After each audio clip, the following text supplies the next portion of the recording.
Dans l'actualité de cette édition de la mi-journée, la pénurie d'ouvriers agricoles dans certaines zones cotonnières du Burkina Faso et cela pour cause d'orpaillage. Nous verrons dans ce journal le cas à Houndé, comment les producteurs s'organisent pour mettre le coton à la disposition de la Sofitex. Bienvenue au 13h de la télévision du Burkina, un excellent appétit si vous êtes à table. Pour ouvrir ce journal, sachez que le président du Faso est arrivé ce matin à Antananarivo où il doit prendre part aux travaux du 16e sommet des chefs d'État de la francophonie. Rochmar Christian Kaboré et ses pairs vont échanger sur les questions qui minent le développement de leur pays. Ils prendront également des décisions sur la formation professionnelle, les mariages précoces des enfants, l'économie bleue, entre autres. Le président du Faso est accompagné d'une forte délégation. Retour au Burkina Faso et direction Bobo Dioulasso où la société burkinabé des fibres et textiles et la société financière internationale nouent un partenariat pour un projet qui devrait améliorer davantage la productivité agricole. Le projet devrait intervenir dans la gestion des ressources hydriques à travers l'irrigation d'appoint et l'aménagement de parcelles par des technologies agricoles efficaces. La signature d'une convention d'un montant de 3 milliards de francs CFA a scellé ce partenariat. Hassan Gourabou, Siriki Milogo avec la voix de Moumouni Barou. Ce geste matérialise la signature de convention entre la Société burkinabé des fibres et textiles et la Société financière internationale. Première du genre, ce projet d'irrigation d'appoint pour les producteurs de coton vient à point nommé. L'aveugle est très content de celui qui sert son bâton. C'est ça le producteur. Tu sais, les semis tardifs, ça se permet aux semis tardifs d'accroître leur rendement. Face aux efforts néfastes des changements climatiques, caractérisée par une pluviométrie capricieuse, une gestion efficiente des eaux de pluie s'avère nécessaire. Ce projet d'irrigation d'appoint et d'aménagement des parcelles agricoles en cordon pierreux au profit des exploitations cotonnières devrait contribuer à l'amélioration des rendements et de la qualité du coton. Ce projet devrait permettre aux producteurs de mieux assurer la gestion de l'eau à l'échelle donc de leurs exploitations cotonnières et de mieux rendre cette eau aux cultures qui sont sur leur exploitation. Le coton est stratégique pour le Burkina Faso, c'est l'or blanc. À travers la Sofitex, nous pouvons atteindre 80% des producteurs. D'un coût de 3 milliards de francs CFA, cette opération expérimentale concerne les producteurs des zones d'intervention de la Sofitex. Et de la réussite de l'expérience dépendra une plus grande détermination des partenaires pour la couverture de l'ensemble du territoire national. Et la Sofitex qui affiche sa satisfaction pour les récoltes du coton pour la campagne qui s'achève dans quelques jours. Mais le constat dans les champs, c'est la main-d'œuvre qui fait véritablement défaut. Et pour cause, l'appel de l'or plus attrayant dans certaines zones cotonnières, c'est le cas à Houndé où les producteurs font au mieux pour mettre le coton à la disposition de la nationale des fibres et textiles. Drissa Traoré, Moussa Sano nous en disent davantage. Michel Ili est un producteur installé à Bouiré, un village situé à une vingtaine de kilomètres de Houndé, dans la région cotonnière du même nom. Cette année, l'homme a exploité une superficie de 12 hectares, dont 4 avaient subi une inondation. Actuellement en pleine récolte, il atteint une production de 10 tonnes. Ici, pour avoir la main-d'œuvre là, c'est pas facile. C'est parce que mon champ est à côté du village que les femmes là viennent.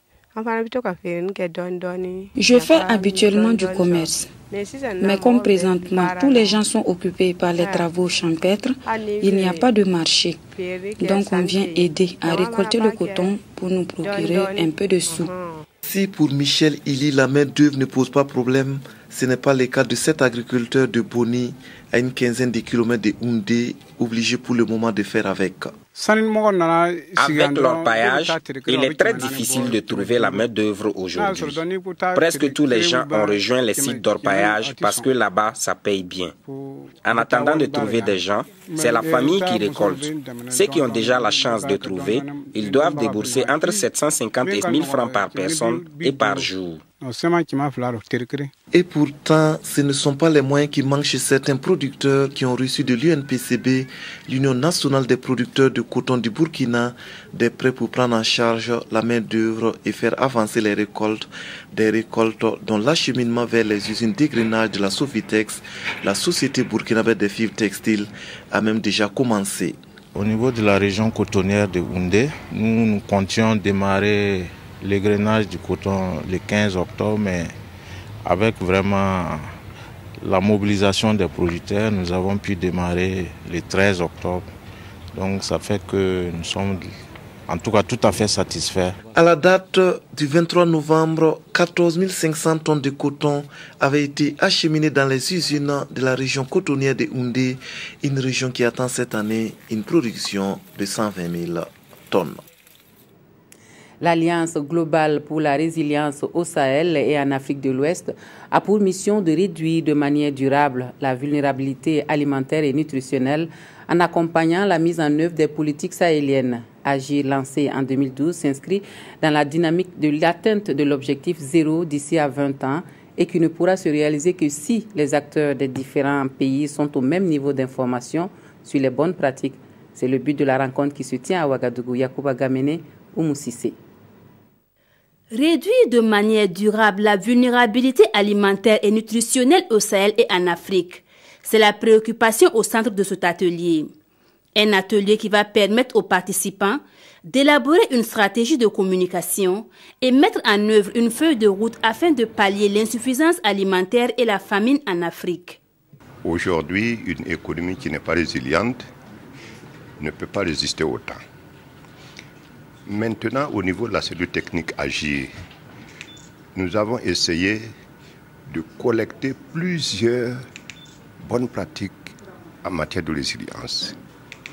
Nous allons les analyser, extraire les meilleurs et procéder maintenant à leur diffusion. Au sortir de cet atelier, c'est l'espoir d'une feuille de route commune pour un meilleur partage et une bonne pratique de résilience. Et avec l'appui de partenaires techniques et financiers comme l'Union européenne et la Banque africaine de développement, Alliance globale de résilience Agir au Sahel et en Afrique de l'Ouest espère venir à bout de la famine en Afrique. Les lauréats du prix de la qualité de l'UEMOA pour promouvoir l'excellence dans l'espace 5e édition sont connus. La SONA reçoit le prix spécial du leadership. Le prix spécial et réalisation du produit est attribué à la crèche La Grâce Divine. Le Bénin s'octroie 2 trophées de l'excellence. Nous suivons la cérémonie de proclamation des résultats avec Issaka Ouedraogo et Vincent Kiendrebego. Pour cette 5e édition, 9 prix sont décernés par l'UEMOA pour célébrer la qualité au sein des entreprises publiques et privées des pays membres de l'Union.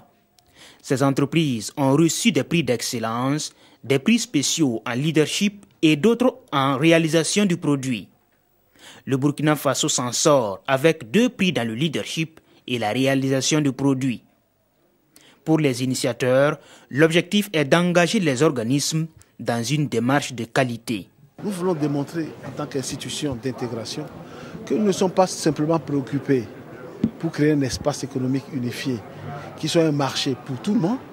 Nous sommes préoccupés pour que les entreprises qui opèrent dans notre région, qui opèrent sur le territoire communautaire, puissent s'y tenir, puissent continuer à soutenir la concurrence. Ce prix crée l'émulation au sein des entreprises et organismes de l'espace communautaire et les entreprises lauréates comptent redoubler d'efforts dans cette dynamique de qualité.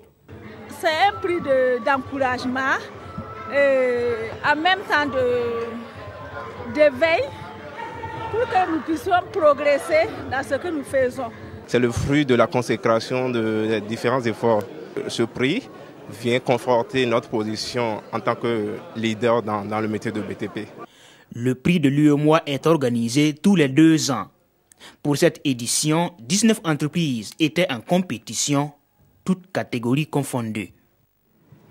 À Bobo Dioulasso, le tirage au sort pour les parcelles viabilisées de la Sonature a fait 488 gagnants, le nombre exact de parcelles disponibles sur les 39 000 souscriptions enregistrées dans cette ville.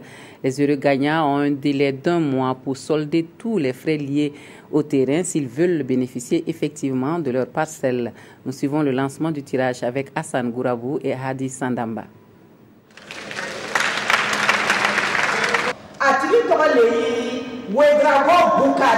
Boukari Ouedraogo, c'est le nom du tout premier gagnant de ce tirage au sort. Il est désormais propriétaire d'une parcelle viabilisée dans une des zones sonatures de Bobo-Dioulasso.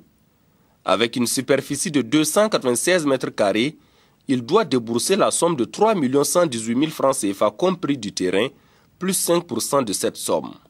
Les 5% en sus, c'est pour nous permettre de prendre en charge donc, toute l'opération que nous menons sur Bobo. Vous voyez, ça a mobilisé beaucoup de monde, les forces de défense et de sécurité, ça a mobilisé un huissier, ça a mobilisé beaucoup de charges. La dynamique en ce moment, c'est la transparence et l'équité.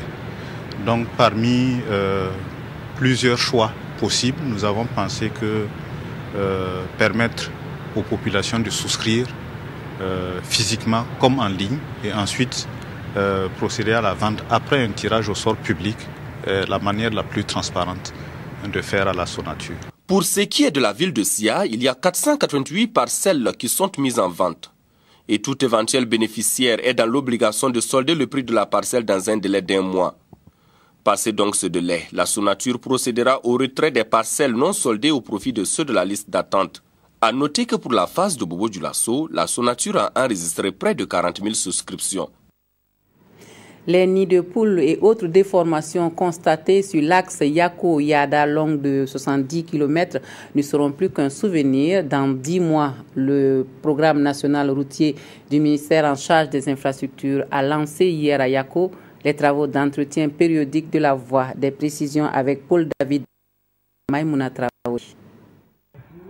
Plus de 3 heures pour parcourir 70 km. C'est le quotidien de ces usagers de la route régionale numéro 15 Yako-Yaba. Actuellement, on peut même dire qu'il n'y a pas de route. Ce n'est plus de nid de poules. Hein. C'est vraiment c'est réellement des trous. Ça fait plus de 3 ans hein, pratiquement que la route n'a jamais été réfectionnée. C'est ce qui fait alors que la voie est très pratiquée. C'est la fin de ce calvaire qui s'annonce. Dans 10 mois, les usagers auront plus de facilité pour relier Yako et Yaba. La couche de roulement sera reprise, la signalisation routière remise en état et les tracés aux virages accidentogènes rectifiés. Cette route connaîtra la construction de 13 dallos, 13 ponts, comme on dit en langage courant, et la réalisation également de 8 forages. Donc à la fin des travaux, au bout de 10 mois, nous aurons une route entièrement renouvelée. Le projet est financé par le Fonds spécial routier du Burkina Faso, gestion 2016. Il entre dans le cadre du programme national routier, un programme qui a permis de mettre en place depuis 2012 un plan quinquennal actualisable chaque année pour l'entretien périodique des routes. Aujourd'hui, la communauté internationale commémore la journée mondiale de lutte contre les violences faites aux femmes. L'excision est une forme de violence aux femmes et au Burkina, la lutte contre cette pratique traditionnelle néfaste a franchi une étape importante il y a 20 ans déjà avec l'adoption de la loi contre l'excision.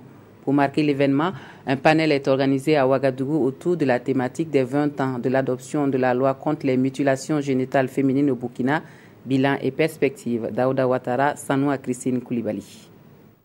De 2010 à 2015, la lutte contre l'excision au Burkina a permis son recul de l'ordre de 2% selon des enquêtes. Cette rencontre des acteurs du domaine vise à faire le point du combat depuis 1996, d'où le thème « Les 20 ans de l'adoption de la loi contre les mutilations génitales féminines au Burkina Faso, bilan et perspective ». Derrière ces chiffres, se cachent en fait des réalités qui méritent d'être prises en compte. Ce n'est pas les chiffres les plus importants, c'est comment sécuriser, protéger et sauver la vie humaine. Le contexte de l'adoption de la loi contre l'excision et les difficultés dans son application sont entre autres les sujets développés au cours de ce panel. Selon la secrétaire d'État chargée des affaires sociales, les pesanteurs socioculturelles empêchent l'abolition des mutilations génitales féminines. C'est une pratique qui est ancrée dans les croyances, dans les conceptions, dans les mentalités. Et cela constitue véritablement pour nous une grosse difficulté. En rappel, le Code pénal a intégré depuis le 13 novembre 1996 3 articles qui visent à sévir contre l'excision au Burkina. Les peines encourues vont de 6 mois à 10 ans d'emprisonnement. Autre point de l'actualité, la ville de Sia accueille la Biennale des littératures d'Afrique noire du 23 au 26 novembre prochain. Économie du livre et développement, c'est le thème de la 2e édition de ce rendez-vous littéraire qui invite à la culture de l'amour de la lecture. Pour les amateurs et passionnés du livre, c'est à l'Institut français de Bobo Dioulasso qu'il faudra se rendre. Hassan Gourabou et Romaine qui y ont fait un tour pour nous. Différentes brochures sont exposées ici, à cette biennale des littératures d'Afrique noire. Des brochures avec des titres qui piquent la curiosité de plus d'un. Cultiver le goût de la lecture, c'est l'objectif de cette rencontre des acteurs du livre. Lire, ça permet de comprendre. Comprendre pour comprendre ce qu'on nous dit. Un enfant qui comprend vraiment ce qu'il lit ne peut pas ne pas être excellent à l'école. C'est pour ça, nous, dans notre biennale, on ne cherche pas les meilleurs enfants, forcément, non. On a envie que l'enfant qui pensait qu'il ne pouvait pas, ses parents qui pensaient qu'ils ne pouvaient pas, grâce à cette découverte du plaisir de lire, découvre une intelligence, parce que tout le monde a cette intelligence de pouvoir comprendre les choses. L'association Le Goût du Livre et ses partenaires veulent s'aimer une nouvelle génération africaine, plus ancrée dans l'écriture que dans l'oralité. C'est de faire revivre le livre, non pas en tant que manuel scolaire, mais pour que les enfants y prennent goût, qu'ils prennent eux-mêmes l'initiative de lire un livre. Aujourd'hui, les enfants, il faut les récupérer par le livre, par la lecture et l'amour du livre, mais il faut commencer très tôt à bas âge. Et dans notre association, nous invitons souvent les parents, surtout en fin d'année, d'offrir aux enfants un petit livre. La Biennale des littératures d'Afrique noire est à sa 2e édition.